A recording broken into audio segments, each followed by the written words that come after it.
Meet my new friend Eli. Eli learned to speak Tagalog in a super unexpected way. And despite being from different countries, we discovered just how much we have in common. Although Eli was born and raised in California, he has developed a deep appreciation for Filipino culture, even adopting Filipino mannerisms and humor, all without ever visiting the Philippines. We had a great time chatting about his experiences with Filipinos, his unique path to learning the language, his mission trip to my hometown, and so much more. I hope you guys enjoy the video. Hay nako, ang galing mo magtagalog. Salamat. Medyo pangit yung accent ko. Kasi Hindi kaya? Nagtuto ko ng Tagalog, hindi sa Pinas. Di pumunta ko sa Philippines. Natuto ko ng Tagalog sa Calgary lang. Presenyo. Ah, wow. Gaya-gaya. Ay nako. Yes po. Kasi taga saan po kayo? Taga Calgary ako. Dati nakatira ko sa Forest Lawn, Calgary. At saka sa Okotoks, Tabor, Lethbridge. Basically the whole city almost, but yeah. Ang daming mong alam sa probinsya ko. Usually yung kausap ko dito, taga-ibang bansa, di ba? Yeah. At wala silang alam sa Canada at wala silang alam sa Calgary, pero ikaw yung pinakauna na alam talaga. Opo. Parang veteran ako kasi nakatira ko sa Calgary for 2 years. Paano yung nangyari? Bakit ka lumipat sa Calgary? So, alam mo ba LDS, yung Church of Jesus Christ of Latter-day Saints? Tinatawag ako sa mission ko sa Calgary, sa Canada. Hindi naman sa Philippines. Pero yung calling ko, sabi doon, you're called to learn Tagalog in Calgary. Kasi, alam mo, maraming mga Pilipino sa Calgary. Kaya, lumipat ako doon, mga 2022. And then, natuto ko ng Tagalog doon kasi sa Calgary, meron sila ng 4 ng mga congregations na lahat ay Tagalog. So, nag-usap ko kasama yung mga Pilipinong members sa Tagalog lang na manonood ako yung mga video nyo sa Facebook. Yan yung isa pang resource ko na meron ako na mag-Tagalog. Ayos. Yun talaga yung problema sa Tagalog na medyo onti talaga yung resources para matuto, di ba? Are you interested in learning Tagalog but having trouble finding quality learning materials? Allow me to introduce my Beginner's Tagalog course. 8 years ago, I began teaching myself Tagalog, but I got really frustrated, not only by the complexities of the language, but also the lack of resources for Tagalog. So that's why I decided to create the language course that I wish I had when I started learning. Sign up for my beginner's bundle and get lifetime access to 18 video lessons with corresponding PDF vocabulary sheets. Click the first link down below to get started. Now, back to the video. Kasi po sa Canada, pag nagtagalog ako sa mga Pilipino, nag-reply sila sa English lang. Kaya mahirap yung kasi sabi ko sa kanila, "Oy, Filipino ako. Anak ng araw ko. Di marunong ako na mag-English. Tagalog lang." Kind of like pretend or like make fun. Say, I need help. I need to learn Tagalog. Nangyayari din yon sa akin sa mga Pilipino. Minsan, ayaw nilang sumagot sa akin sa Tagalog. Kasi akala nila na hindi naman ako magaling or onte lang yung alam ko. Kaya ayaw nilang, parang mahirapan ako sa kanila, di ba? Yeah, tama. Hindi ko alam kung bakit. Kasi Tagalog, masaya naman yung wika. Gusto ko na magsalita sa Tagalog. Actually yung trabaho ko, nagturo ko yung mga missionero sa church ko. Nagturo sila ng Tagalog. So, I teach them, konti lang yung Tagalog, parang yung basic sa Tagalog para yung mission nila sa Philippines. Natuto ka rin ng konting Tagalog sa US bago kang pumunta sa Canada? Konti lang, mga 6 weeks lang para sa akin. Pero yung mga bagong missionero na nasa tinatawag yan yung training center, yung missionary training center. Yung mga missionero doon, nagtuto sila para yung 9 weeks. Pero para sa akin, 6 weeks lang. Saglit lang yon, hindi naman matagal. Yeah, hindi naman. But it's kind of like you learn the basics, then just get thrown in the field and be like, okay, it's up to you. Yeah, kailangan makipag-usap sa tao. Kahit anong wika, Tagalog, o Spanish, or German, o kahit ano, kailangan mo talaga makipag-usap sa kanila. Pero minsan hindi bigla, kagaya sa inyo. Tama. Mahirap talaga para sa akin na matuto yung foreign language so quickly. Pero it's a great experience. Mahirap talaga pero sulit, 'di ba? Sulit talaga. Amerikano ka, 'di ba? Yes po. Taga California po ako. Taga Sacramento. Kaya maraming mga Pilipino doon din. Okay. Maraming Pilipino sa Sacramento. Alam ko na sa tingin ko, lalo na sa LA, maraming Pilipino din, di ba? Sa LA at saka sa San Francisco. Kasi meron sila ng Jollibee doon. At saka yung Seafood City. May Seafood City din sa Calgary, di ba? Yeah. Meron sila ng dalawang mga stores sa tingin ko. Saan mas maraming Pilipino? Sa California o sa Alberta? Probably Alberta. Yeah? Yeah, sa tingin ko. Sa LDS, sila talaga pumipili ng lugar para sa inyo, 'di ba? So pag may mission ka, sila ang bahala sa kung saan ka pupunta. Yes po. So, kung gusto niyo po na mag-mission, you turn in your papers sa mission at sabi doon like yung pangalan mo, kung meron mga hobbies, where you from, parang ganon. And then, nakita yung propeta natin. And based on that information, he kind of sends you submission sa buong mundo. Alam ko na yon kasi may kakilala din ako na misyonero taga-US na pumunta sa Pilipinas, diba? Onti lang yung foreigners na marunong magtagalog. Pero sa mga foreigners na kaya talaga, maraming misyonero, 'di ba? Kaya nakilala ko sila para sa channel ko or mga kaibigan ganon. Pero hindi ko alam na pwede kang pumunta sa Calgary para matutong magtagalog. Parang ay nako, paano 'yun? Opo. Siyempre, kasi din sabi ko sa mga Pilipino, di pumunta ko sa Philippines, natuto ko dito lang. Sabi nila, grabe. Kasi mahirap yun din. Pero opo, yung mga missioneros sa Calgary, mga 5 or 6 sa tingin ko, mga elders. So, it's not very common. Maraming mga LDS missionaries sa Philippines, syempre. At saka maraming mga missionaries sa Canada din. Pero hindi sila na meron na mag-Tagalog. Para sa akin, natuto ko ng Tagalog. Pero sa Calgary din, yung mga missionaries, meron sila na mag-Korean, mag-Portuguese, mag-Ukrainian, Spanish, at saka Mandarin, and syempre English. Pero maraming mga wika sa Canada. Kaya mo rin ng ibang salita o Tagalog, English lang? Tagalog, English lang. Meron ako na mag-Pig Latin. Joke lang. Pero sa mission ko, isa sa mga kaibigan ko, yung mga companion ko. Kasi sa mission, sa 2x2, maybe sometimes 3, pero yung kaibigan ko, taga Surigao siya. So, meron siya na mag-Bisaya. So, sa mission ko, natuto ko konti lang yung mga phrases sa Bisaya. Pero sabi niya sa akin, Tagalog yun. So, he didn't know which was Tagalog and which was Bisaya. So, pag may lesson kami, nagsalita ko sa Tagalog, and then the members or the person we'd be teaching would be like, ano? I'd look over to my companion and be like, oh, Bisaya yun. And then, so, alam ko yung konti lang yung Bisaya, pero hindi ko alam. Nakalimutan ko yung salita sa Bisaya. Oo, parang halo-halo na yung utak mo.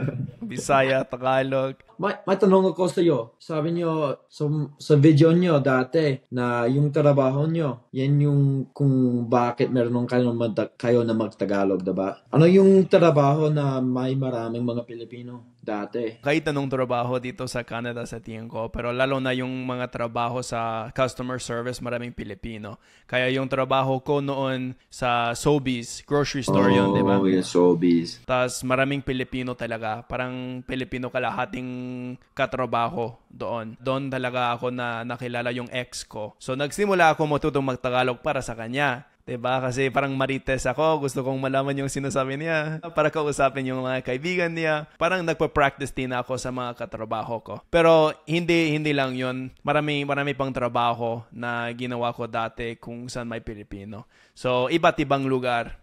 Saan. Mahirap ba sa iyo matutong magtagalog? Oh, syempre. Mahirap para sa akin kasi sa Canada, hindi naman yung immersed sa Tagalog. Pero yung mga missionary na pumunta sila sa Philippines, meron sila maraming mga resources at saka nag-immerse sila sa wika. Sa mission ko, nag-serve ko sa Tagalog areas for 1 year. Kaya yung ibang year, nag-serve ko sa mga English. Kaya, yan lang. Bago ako pa rin sa wika kasi di naman maraming time sa Tagalog lang. Tapos anong pagkakaiba pag nagsasurf ka sa Tagalog at sa English? Sa English, alam ko yung ano ba yan? Yung vocab ko much more extensive. So I could teach a lot more. I could share a lot more. But mas friendly yung mga Pilipinong tao. Gusto ko yung pagkain, kaya sa mga lessons, may pagkain. Pagtapos yung lesson na kumain. Kain pa, elder, kain pa. Oh, sige.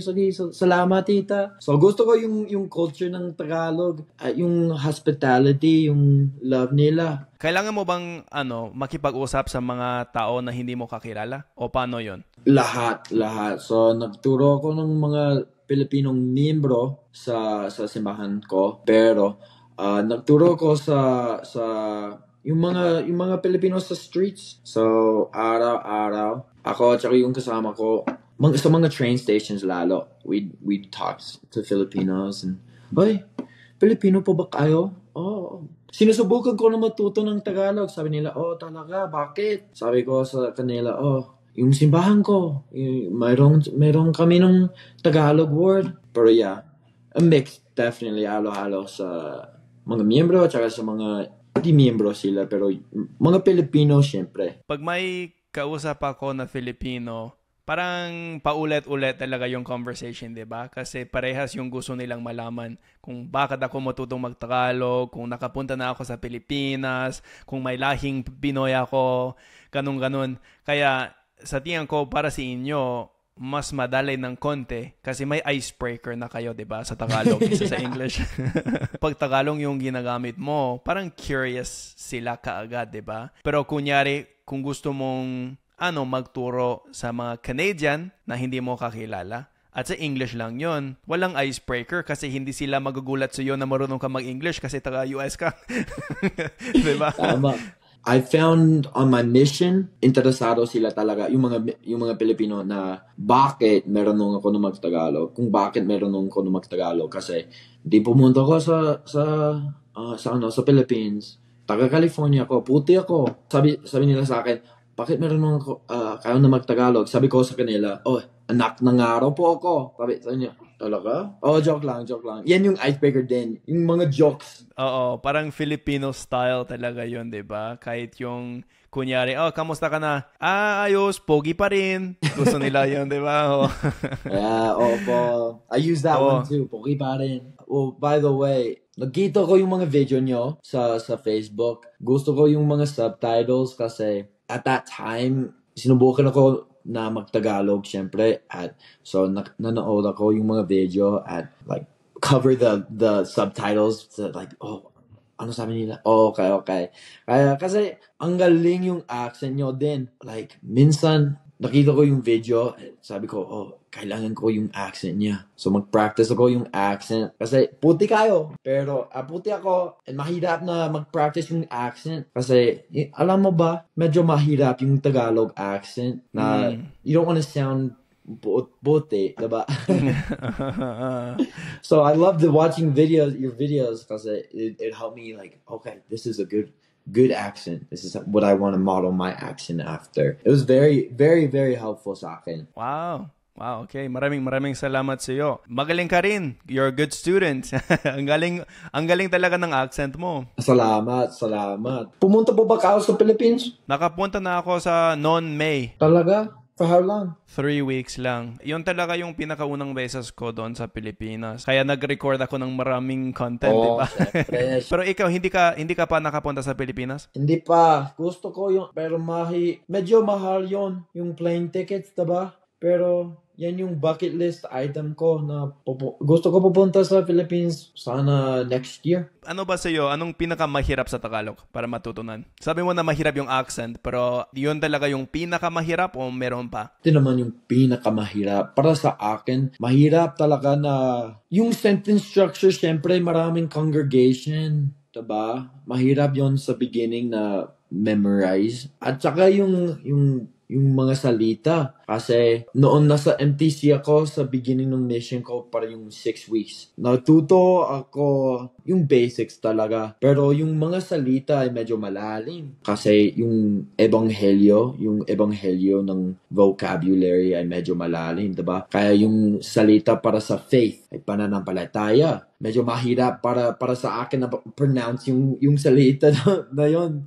Diba? Kaya yung pronunciation ay mahirap para sa akin sa beginning. Ngayon, yung pinakamahirap ay yung sentence structure, conjugation, parang ganon. Ay, naku. Anong salita na sinabi mo? Ang lalim talaga. Yeah. Malalim talaga. So, pananampalataya. Ibig sabihin faith. Pananampalataya. Yes. Opo. Ay, nako. Dumudugo na yung ilong ko. Lalim. Parang nosebleed. Oo. Nosebleed talaga. Tingnan mo, mas magaling ka pa kaysa sa akin. Ay, nako. Ang dami mong alam. Tinamang kasi yung malalim ng vocabulary ko, useless yon sa labas yung ebanghelyo, sa labas yung gospel kasi hindi naman yung conversation. Kaya alam mo ba yung salita pagbabayad sala? Bayad, ibig sabihin pay. So, pay tribute? Yeah, malapit yun. So, ibig sabihin like atonement. So, yung pagbabayad sala ni Jesucristo, like the atonement of Jesus Christ. Yan lang. Medyo malalim yung salita yun, diba? So, may mga Filipino pa sa inyo, pag malalim talaga yung Tagalog mo, hindi nila naiintindihan? Opo. Lalo sa mga bata sa Canada, naintindihan sila na magtagalog pero conversation lang.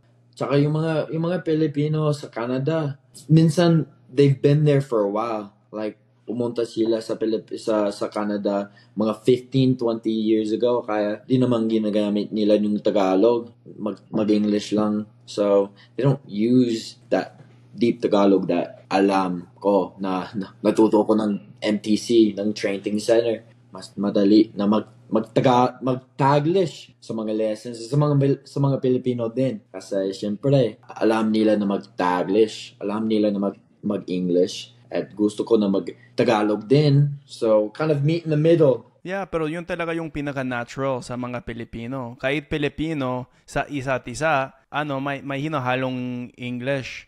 Tagalog, English.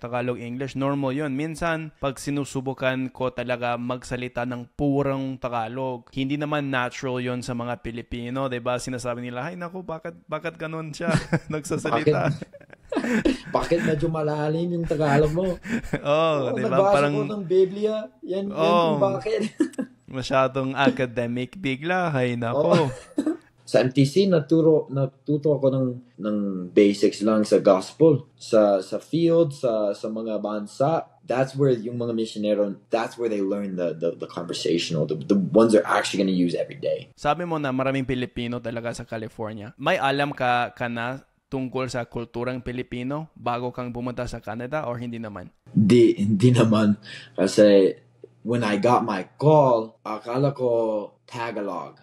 Yan yung sabi ko. Tagalog. Oh, ano ba yan? Parang yung wika ng Africa. Or I don't know, parang ganoon. Kaya di ko alam yung Tagalog. Ano ba yan?